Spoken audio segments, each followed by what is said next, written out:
It's Ample here, and in this video we're going to be going over this practice map to help you guys get better in Fortnite. So if you're like me and are trying to improve in Fortnite and are just trying to get your basic editing and stuff down and you're just not good at it yet and your edits look like this map will help you guys improve. So the first thing we're going to go to is our classic edit towers. The reason being is it gives us an opportunity to actually just focus on timing specific edits and just getting the motion down pat without worrying about shooting or anything like that. So the first one I would probably recommend you guys go ahead and do is the cone edit. One, it's fairly easy, and two, it allows you to stay on one side and gives you the opportunity to control where you are.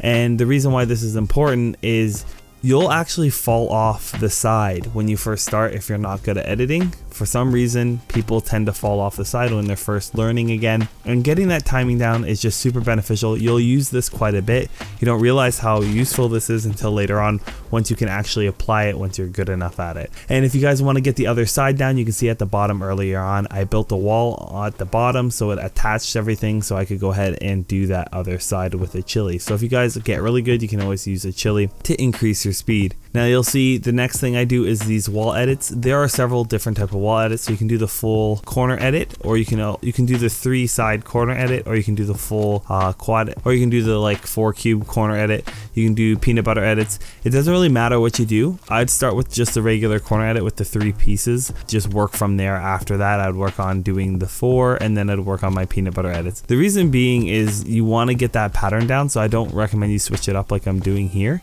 I just do the same thing over and over again so you can get that movement down properly. Another one is this ramp flip and then the double edit. So double edit in and then a ramp flip. Some people will recommend putting a wall in between. Once you're good enough, you can always add that wall. I don't recommend you do that until you're better. I'm not even good enough to be really doing that. So again, you're going to want to do the double edit and then the ramp flip.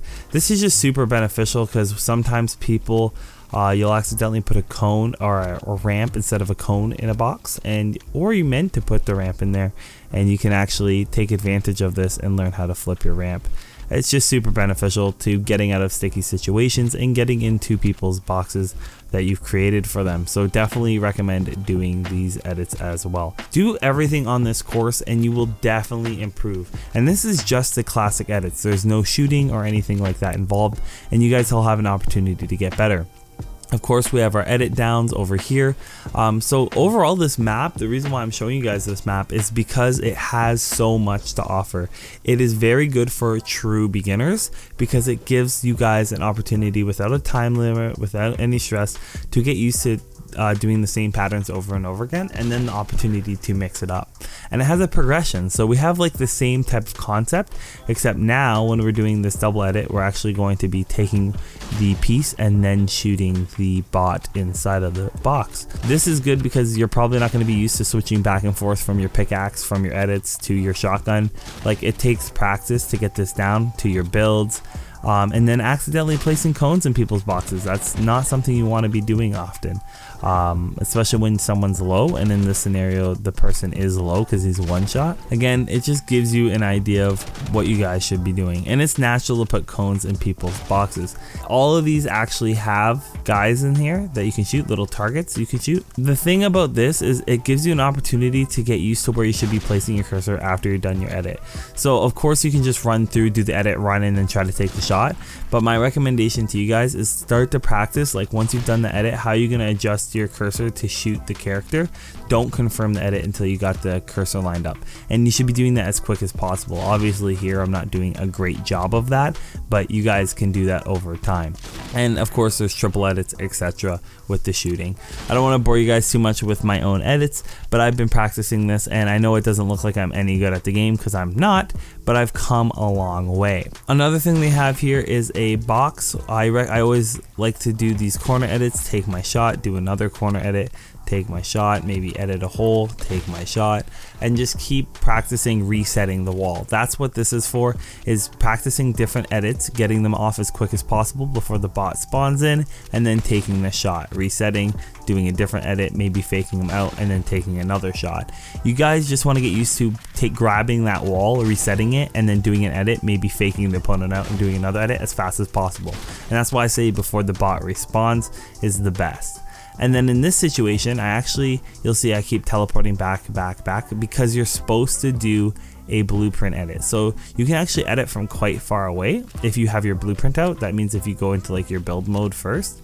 So you'll see here, I'm setting myself up. I take my blueprint out and I actually shoot that guy's wall out, take it over, and then I edit it myself. And that's what you should be practicing. So you can see I'm trying to edit it from here. I'm really rusty at this point. This footage is a little bit older, but that's the idea, is you go ahead, you take the guy's wall, and then you can edit it. So I recommend you go ahead and shoot the wall, place the wall back down, make your own edit. You can do always a peanut butter edit, whatever type of edit you choose to do. You might not even make an edit in most cases. It's just the practice of editing from that far away. We also have these little double edit jumps and triple edit jumps. I will say these are very, very useful. Kind of like the double edit, getting that timing down earlier on will help you. I recommend you do them on the left side like I'm doing here, and you'll get the opportunity again to practice your shots. And I know a lot of players know about this map. This is mainly for the beginners or the people that have been playing this game for ages and neglected playing creative, neglected getting better at the game like I did. And you guys can take again this opportunity to use these maps that players have built to improve upon your skills and not stay at the same skill level, because eventually you're probably going to want to play arena or something like that and want to be able to keep up with your friends. Then they have this really cool free building mode where there's a whole bunch of pre-placed pieces. You can kind of practice boxing up, taking advantage of people's boxes and boxing them up with your pieces. So it's pretty much just piece control. I'm not good at this, so we're going to kind of shorten this part up because there's not too much for me to show, because at this point of this recording I hadn't really done any piece control work or anything like that, but I have worked on it since then, so I definitely would be better at showing you guys this now. So that leaves us with the wall replace / Mongol classic. This is perfect. Wall, place, edit, place cone or ramp usually inside, and then edit and shoot. You don't have to do the Mongol classic if you don't want to, but you can see here I'm really struggling with my Mongol classic. This is because again this is very, very beginner footage. And this just gives you an idea. So again, you're going to take that wall, whether it's with your shotgun or pickaxe, edit the wall, place the ramp in there, and then take your shot after you edit the ramp. So, and I recommend, you'll see I'm doing the edit on the right hand side here. I recommend you actually do it on the left hand side. And there's multiple reasons why I would recommend that, but mainly it's just good practice to do this edit on the left hand side in my opinion. It gives you a little bit more coverage and opportunity to get a good shot. So again, do this corner piece edit or the wall edit on the left hand side. Then you have side jumps as well. Like this map is jam-packed. I don't know how to side jump properly, so I have a hard time with this, but that's why we're here. That's why we're practicing this portion of the map, just taking our time to practice our side jumps. And then we have the free building area. You guys can go ahead, of course, and go into free building, practice your basic free building. If you touch the bottom of the map or fall off, it will teleport you to the beginning. So you can practice your 90s. You can see my 90s are not good and I still choke on them, mainly because I got new controls. But my 90s aren't good because they suck, but I only accidentally place a roof over my head now because my paddles and stuff are not calibrated the way I'm used to. But overall, you can tell that this is a pretty good map for beginners. Again, I'm not a pro or expert or anything like that, but I can tell you this from my own experience, it has improved my gameplay and it has improved my mechanics and things like that. And I want that to happen for you guys that are actually looking for something that will help you. And this is something that will actually help you guys improve. Don't forget to use code Sheldon905 in the item shop. And if you liked the video, don't forget to leave a like, comment, and subscribe. And as always, thanks.